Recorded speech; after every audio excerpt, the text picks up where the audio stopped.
प्रिय दर्शकों, आज मैं आपके लिए एक कहानी लेके आई हूँ। एक छोटा सा परिवार है, माँ बाप, एक बच्चा है और सब खुशी खुशी अपने घर में छोटे से परिवार में रह रहे हैं आनंद से। प्रिय दर्शकों, आप लोगों को पसंद आए हमारी यह कहानी तो हमारे चैनल को लाइक कीजिए, सब्सक्राइब कीजिए। तो माँ बाप बड़े परिश्रम से अपने बच्चों का पालन पोषण कर रहे थे। एक दिन एकाएक उनके पिताजी बीमार हुए, पिताजी चल बसे और दोनों बेटा माँ रह गई। माँ के ऊपर पूरे गृहस्थी का भार आ गया। माँ कहीं नौकरी चाकरी करती नहीं थी, घर का ही काम काज करती थी। वह बड़ी परिश्रम से अपने दोनों बेटों को पाला, पढ़ाया लिखाया। घर गृहस्थी खेती बाड़ी थी, उसी से कठिन परिश्रम करके अपने बेटों को खाने पीने के, पढ़ाई लिखाई के लिए कोई कमी नहीं किया। परिश्रम से पाला, अपने हाथ से अपने बेटों को खिलाती थी। कहीं से आते थे उन्हें पंखा करती थी। अब धीरे धीरे गरीबी के दिन हटते गए, बेटे बड़े होते गए तो बेटे भी बड़े मेहनती हुए। दोनों बेटे अपनी माँ के संग बेटे भी कामकाज करते थे। तो ऐसे धीरे धीरे बेटे ने पढ़ लिख लिए और दोनों काम करने लगे। तनख्वाह ले आते तो अपनी माँ के हाथ पर रख देते थे। माँ चलो रोटी दे दो, माँ चलो रोटी दे दो। माँ जाती थी, थाली परसती थी, जो कुछ रूखा सूखा होता था बड़े प्रेम से दोनों बच्चे खा लेते थे कि माँ के हाथ से बहुत मीठा आता है। ऐसे खुशी खुशी घर चल रहा था, दिन चल रहा था, बड़े प्रसन्न थे और धीरे धीरे घर में बरकत भी होने लगी। अब दोनों बेटों का शादी कर दी, बड़े हो गए हैं, शादी हो, और माँ का बल घटता गया, बूढ़ी हो रही थी। शादी कर दी कि बहुएं आएंगी तो घर संभाल लेंगी। बाहर बेटे ने संभाला है, भीतर बहुएं ने संभाल लेंगी। दोनों बेटन की शादी हुई, खूब सुंदर बहुएं आई और घर का कामकाज करने लगी, घर संभालने लगी। लेकिन बेटे जब काम करके आते थे तो अपनी माँ के पास ही खड़े होते थे, माँ चलो रोटी दे दो। और माँ कई बार डांटती थी, समझाती थी कि जाओ बहुएं हैं तुम्हें रोटी नहीं देंगी, रोटी खाओ। अब माँ से कब तक रोटी मांगोगे। लेकिन लड़के नहीं मानते थे। माँ तेरे हाथ की रोटी में जो मिठास है वो उन लोगों के नहीं है। तब वह जाती और खड़ी हो जाती, बहुओं से कहती थी कि भाई रोटी दे दो इन्हें। तो बहुएं थाली लगा देती थी, दोनों लड़के बड़े प्रेम से खाते थे, माँ भी खाती थी बाहर। अब बहुएं घर का काम काज करने लगी। बूढ़ी अम्मा बड़ी खुश हो गई कि चलो बाहर बेटे ने संभाला और भीतर बहुएं ने संभाल लिया है। एक दिन अम्मा लेटे लेटे विचार कर रही थी कि आज तो हमारे घर में सब कुछ संपन्न है, बेटे अच्छे हैं, दोनों बहुएं अच्छे हैं, घर के काम काज मिलजुल के कर लेती हैं। कल मैं न रही, कछु बात हुई और दोनों में हो न झिझक हो तो लड़ाई झगड़ा न होई। अम्मा अपने मन में विचार करने लगी कि आधा आधा दोनों बेटों की हम अपने हाथ से जो घर में गहना है, पैसा है, खेती है, सब कुछ दोनों के दे जाए, रहेंगे एक साथ, खाएं पिएं, पर हमारे न रहने पर घर में लड़ाई की जड़ न बने। यही विचार कर रही थी तो एक पड़ोसी बूढ़ा आ गया। बोले भाभी राम राम। कहीं देवर जी राम राम, आओ बैठो। बैठ गए। भाभी का विचार कर रही, अपने विचार में हमें भी शामिल कर लो। वह बोला पड़ोसी, हाँ हाँ भैया, आपसे तो सलाह मशूरा करेंगे, आपसे कभी बिना सलाह मशूरा के मैं कोई काम करते हैं। हाँ भाभी, मैंने कभी तो आपको खराब सलाह दी नहीं देवर जी, आपने नहीं दी। यह सब बात हुई और बहुअन के आर्डर दी। बहुएं चाय बना के भेज दो 1 कप। बहुअन ले आई, चाय बना के धर गई।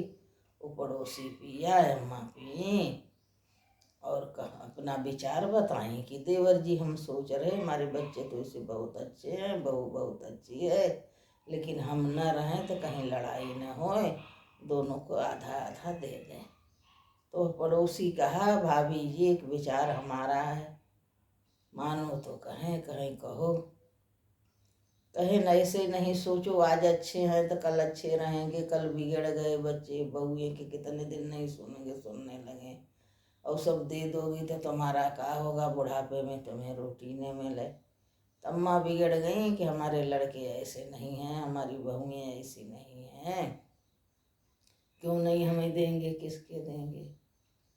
तो उसने नहीं बोला, फिर भी कहा कि अम्मा विचार कर लेना, अपने लिए भी कुछ रख लेना, यह मेरी बात याद रखना देने से पहले।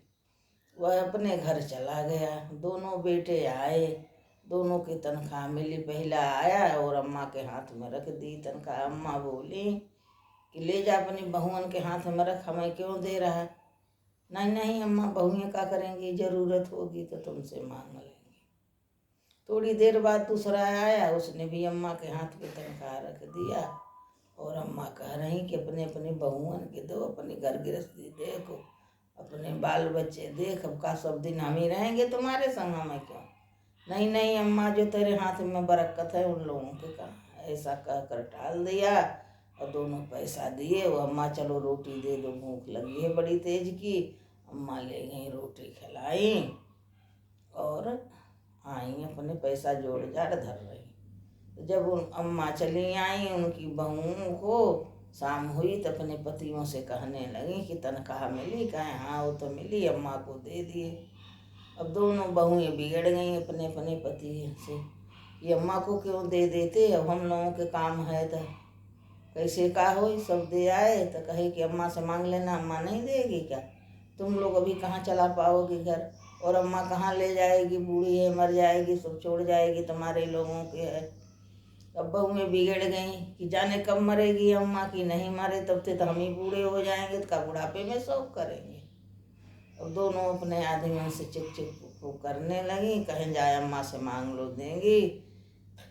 तो पहली बहू आई और कही अम्मा 10 रुपए दे दो, मुझे सर्फ मंगाना है, साड़ी धोनी है, रेशमी साड़ी। अम्मा कहीं कि वो सोडा रखा है डिब्बे में, ले धो लो, सर्फ का हो, फालतू फसूल खर्चा क्यों करोगे। 10 रुपए नहीं दी, बहू लौट गई और गुस्साई।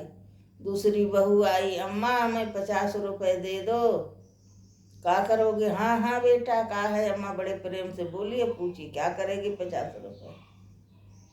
अम्मा हम शैम्पू मंगाएंगे, बाल धोएंगे।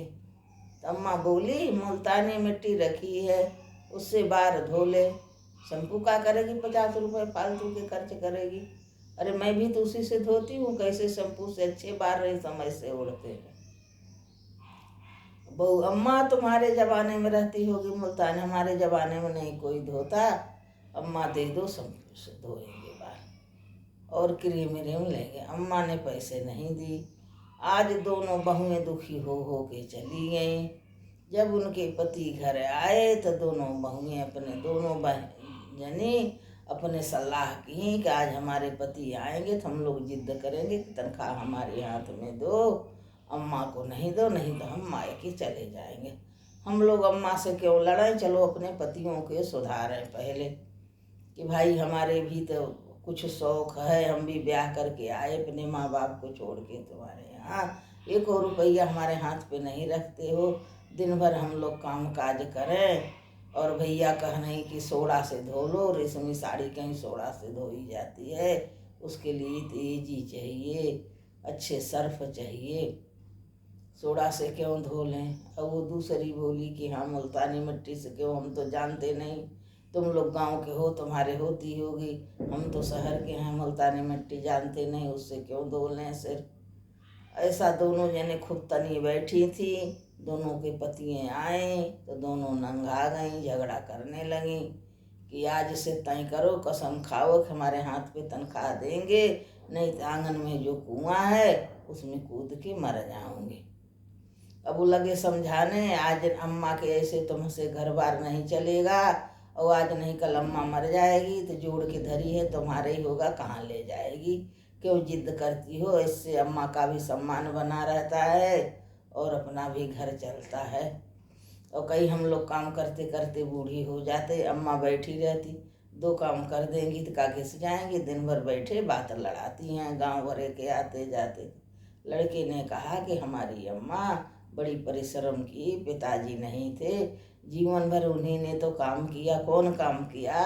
अब तुम लोग आई हो तो थोड़ा रोटी पानी बना लेती हो, तो अम्मा भी 2 घड़ी सांस ले लेती, सब उनका, तो इसमें क्या बुराई है? हम उनके बेटे हैं, हम नहीं अम्मा की देखभाल करेंगे, कौन करेगा? पर बहुएं तो उस दिन जिद पर अड़ी थी, एक नहीं मानी कि बोलो मेरे हाथ में तनख्वाह दोगे कि नहीं दोगे, नहीं तो मैं आंगन में कुआं है, मैं डूब के मर जाऊंगी। तो लड़का बोला कि भाई हमारा छोटा भाई लड़ाई करेगा, हम नहीं सम्मान करेंगे, तो छोटा क्यों करेगा? तब वह बड़ी बहू कहती है कि देवर लड़ेगा तो डंडा मार के लड़ूंगी, आंगने में कुइयां राजा डूब के मरूंगी। छोटी लड़ेगी तो मुंह तोड़ के लड़ूंगी, आंगन में कुइयां राजा डूब के मरूंगी। यदि वो लड़ते हैं तो लड़ने के, मैं भी लड़ूंगी, कोई मुझसे वो नहीं है, अपने पति की तनख्वाह मांग रहे, कोई उनकी नहीं मांग रहे हैं, और नहीं करते हो तो आज जो मैं उनसे न लड़ पाऊँ, उन्हें न संवार पाऊंगी, तो आंगन में कुइयां है जो उसमें डूब के मर जाऊंगी। अब भैया वो का करता, बड़ी शरारत चलने लगी, कहे अम्मा के बाद तुम्हारा हो जाएगा, कहीं अम्मा जाने कब मरेंगी, तब से तो हम ही बूढ़ी हो जाएंगे, हमारे बाल बच्चों का शौक बढ़ेगा, हमारा कौन शौक रह जाएगा? हमारे शौक के दिन तो अब हैं, हम ब्याह के तुम्हारे हमारे संग ब्याह किए, अपने माँ बाप का घर छोड़ा आए, तो तुम्हारा हमारे प्रति कुछ फर्ज बनता है कि नहीं बनता है?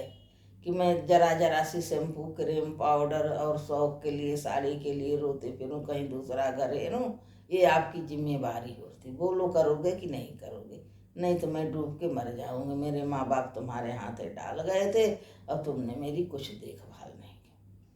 तो क्या करते, बड़ा मजबूर हो गया, कहा चलो अब इस बार तो दे चुका हूँ, अब जो तनख्वाह आएगी तो तुम्ही की दूंगी, बिना तुमसे पूछे किसी की नहीं। यह छोटी लड़ रही है कि मैंने 10 रुपया मांगी और कह रही सोडा से धो लो कपड़े, और मैं कहा ऐसे कहीं गई गुजरी हूँ कि मैं रोटी पर नौकरी कर रही हूँ, पेट में खाओ और काम करो, दिन भर मैं मजदूरी हूँ, मेरी कुछ शान शौकत नहीं है, मेरी कुछ इज्जत नहीं है, पास पड़ोस की सब औरतें सज धज के आती, बढ़िया रेशमी साड़ी पहन के आती, तुमने आज तक मुझे एक वस्त्र दिया, 1 रुपया मेरे हाथ पर दिया? तनख्वाह ले आते अपनी माँ के हाथ पर धर देते, वो पटारा में डाल देती है, 1 रुपये नहीं देती। हम लोग कहीं मेला ठेला देख नहीं सकते, कहीं हाट बाजार घूम नहीं सकते, हाँ अपनी माँ के यहाँ भी जाएं तो दूसरे पर आश्रित रहें, मुँह ताकते बैठे रहें कि मेरी माँ कुछ दिला दे, 1 आध कपड़े 1 आध रुपये दे दे तो हम लोग जी जाएं, नहीं तो नहीं रहे। ऐसे कैसे होगा? चलो हम अपने माँ के यहाँ ही चले जाऊँगी, जब ऐसे वहीं से भीख मांग के गुजारा करना है तो अपने माँ के यहाँ ही रहूँगी, ऐसी शादी से क्या फायदा है? चलो हमसे तुमसे कोई रिश्ता नहीं है। अब वो लाख समझाया छोटा, लेकिन वो न माने, अड़ गई। तो चलो वो भी बड़े मजबूर से कह दिए कि पैसा दूंगा। दोनों ने साठ गांठ बनाई थी, दौरानी जेठानी। छोटे ने कहा कि चलो बड़े देंगे अम्मा को, हम तुम्हें क्यों दे दिया करेंगे, चलो घर का काम भीतर का तुम संभालना, बाहर की अम्मा चलाएंगी। अब भैया दोनों मान गई। कुछ दिन बीता, काम काज चल रहा, उन्होंने सब्र करी बैठी रही। जब महीना आया, पहले आई तनख्वाह आई, और दोनों बेटे अम्मा को कुछ बोले नहीं, गोड़ दबाए घर में आए, अपनी अपनी बहुअन के हाथ पे तनख्वाह रख दी। बहुएं खुश हो गई और अम्मा देखती रह गई, सोची नहीं मिली होगी, फिर मिलेगी बाद में, चलो घर तो चला ही नहीं। अब बहुअन के हाथ में पैसा आ गया, तब से वो पड़ोसी फिर आया दूसरे दिन, अब बैठ गया। तो अम्मा बोली, अरे बहू चाय दे जा दो कप। अब बहुअन के हाथ में पैसा आ गया था, वो काहे कि अम्मा की सुनती, बोली हो बुढ़िया, कसम लेके बैठ गई है, इसको बैठा के फोकट के आता है, दिन भर जब आए चाय पिलाती है, तू ही बना ले का घिस जाएगी का? चाय बना दे तुम भी पी ले, हमें भी दे दे 1 कप। तुम औरत नहीं है का बैठे बैठे हुक्म चलाती है, दिन भर बैठी रहती। अब वो बुढ़िया अम्मा तो सन्नाटे में आ गई, साट पटाक रह गई कि आज ये बहू को का हो गया। अब वो लाला कहने लगे, भाभी मैंने आपसे कहा था कि जो विचार बनाई हो समझ बूझ के बनाना, नहीं तो नहीं हो गया कहीं। हाँ देवर, मैंने ऐसा स्वप्न में भी नहीं सोचा था कि हमारे लड़के ऐसे बदल जाएंगे। देखो तो बहुएं कैसे हो गई। हमारी बहुएं तो बड़ी समझदार थी और लड़के भी समझदार थे, कभी मेरी आज्ञा नहीं टालती थी। आज का हो तो उनने कहे कि जो दे दी जमीन जायदाद, तब तुम्हारे संग ऐसे ही होगा। अब वो दिन पर दिन दोनों जब तनख्वाह पाने लगी तो अम्मा को रोटी के तरस आने लगी कि तुम ही 2 रोटी बना लो। फिर अपने आदमियों से चुगली करती। लड़के आए बेटे, तब अम्मा बैठी रही, दिन भर रोटी न पाई थी। तो कहीं बेटा दिन बीत गया, आज न चाय मिली न रोटी, तो बेटे भी गुस्सा आ गए और कहे, हमारी बहुअन की शिकायत लेके बैठी रहती हो, करने का तुम्हें नहीं कुछ काम काज है, नहीं वो बनाई तो तुम ही बना लो, कुछ घट जाओगी। बहुअन के 2 रोटी दे देना, तुम भी खा लेना, तुम ही बना दो। अम्मा सपाक रह गई सट्टे पट्टे में। ये अब गुजारा नहीं है, अब लड़के बदल गए और कैसे का करें। कहने लगी, हे भगवान, इतने दिन से इनके पिताजी चले गए, इन लोगों के लेके जरे मरे तो कष्ट का ध्यान नहीं गया। हे ईश्वर, अब हमारी ज़रूरत यहाँ नहीं है हमारे बच्चों के, तुम हमारी खबर लो और इज्जत से हमें यहाँ उठा लो। पर मृत्यु भी जब समय पूरा होगा जब ही आएगी, अपने मांगने से थोड़ी न आती है। लेकिन अम्मा का जब तक जीवन रहा बुढ़ापे का, अपना हाथ सब खाली कर दी। तो बड़े संघर्ष का जीवन था। वही लड़के थे, वही बहू थी, वही तनख्वाह थी, वही जगह थी, लेकिन वही पास पड़ोसी थे। वही अम्मा थी जो वाहवाही बोलती थी कि अम्मा की जैसे लड़का बहू किसी का नहीं है। और घर बार है, जाओ तो चाय पानी पूछती हैं, सबको बैठाती हैं। और वही अम्मा हैं कि अपने बैठने के लिए तरस रही, कहीं जगह नहीं, सब बहुओं ने छिना ली, न रोटी मुंह में जा रही। दिन बीते तो रात नहीं, रात बीते तो दिन नहीं, किसी किसी तरह से समय पूरा की। और कब छुटकारा मिला, उनके साथ ही यह कष्ट का छुटकारा गया। तो अम्मा सबको समझाती थी कि जैसा हमारे साथ हुआ, यह देख के कोई अपने हाथ से अपना हाथ खाली नहीं करो, अपने जीते जी अपना अधिकार नहीं छोड़ो। इसके साथ यह कहानी समाप्त होती। मेरे प्रिय दर्शकों, आप लोगों को कैसे लगा? मेरे प्रिय भाई बहनों, बूढ़ों जवान बच्चों, सबको अपनी अपनी सीख पर अमल करो। अपने कार्य के कहते हैं हैप्पी मदर्स डे। कई लोग बच्चे हैप्पी मदर्स डे आता है, हैप्पी मदर्स डे छाप देते, मोबाइल पे डाल देते, अखबार में छाप देते, बड़े खुशी मनाते। मैं पूछ रही हूँ, पूरा हिंदुस्तान, सब पूरा विश्व मना रहा है हैप्पी मदर्स डे। वो किनकी माँ हैं, किनकी मदर्स हैं जो वृद्धाश्रम में पड़ी हैं? पूरा दुनिया हैप्पी मदर्स डे बोल रहा है। वृद्धाश्रम में किसकी माँ है? वो नौजवान याद करें, हैप्पी मदर्स डे सबका है। वृद्धाश्रम की माँ किसकी माँ है? कहाँ से आई हैं, कहाँ से टपकी हैं? इस पर भी तो गौर करो, इतनी उपेक्षित नहीं करो।